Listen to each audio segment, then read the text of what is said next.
Hi అండి, అందరికీ నమస్కారం. Welcome to my YouTube channel. ఈ వీడియోలో ఇప్పుడే అందిన వార్త అండి. దేశమంతా షాక్, రాష్ట్రంలోనే చరిత్రలోనే సంచలనం నిజాలండి. సో ఆ వివరాలు అయితే ఈ వీడియోలో తెలుసుకుందాం. వీడియో అయితే ఎక్కడికైనా స్కిప్ చేయకుండా ఎండ్ దాకా చూసినట్టయితే ఇన్ఫర్మేషన్ ఇది పూర్తిగా అర్థమవుతుంది. ఇక వీడియోని లైక్ చేయండి. ఇంకా సబ్స్క్రైబ్ అన్నట్లయితే మన ఛానల్ సబ్స్క్రైబ్ చేసుకోవడం ద్వారా నేను చేసే ప్రతి ఒక్క వీడియో మీ వరకు రీచ్ అవుతుంది.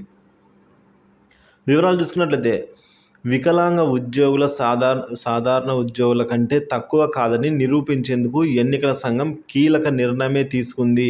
సో వికలాంగుల ఉద్యోగులు సాధారణ ఉద్యోగుల కంటే ఏమి తక్కువ కాదని అయితే ఎన్నికల సంఘం భావిస్తుందండి. సో ఇందుకోసం ఒక కీలక నిర్ణయం తీసుకుంది. మహారాష్ట్రలోని ఛత్రపతి శివాజీ నగర్ జిల్లాలోని వికలాంగులకు ఎన్నికల బాధ్యతలు అప్పగించనున్నారు. సో వికలాంగుల కోసం ప్రత్యేకంగా పోలింగ్ కేంద్రాలు ఏర్పాటు చేయనట్లుగా స్థానిక ఎన్నికల అధికారి తెలిపారు.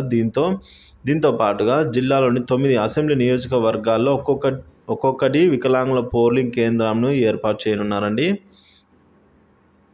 సో ఈ కేంద్రాల్లో వికలాంగుల సహాయార్థం మరో 2 నియమించుతున్నారు. సో దీంతో పాటు పూర్తి మహిళా సిబ్బందితో కూడిన పోలింగ్ బూత్ను కూడా ఏర్పాటు అయితే చేస్తున్నారు.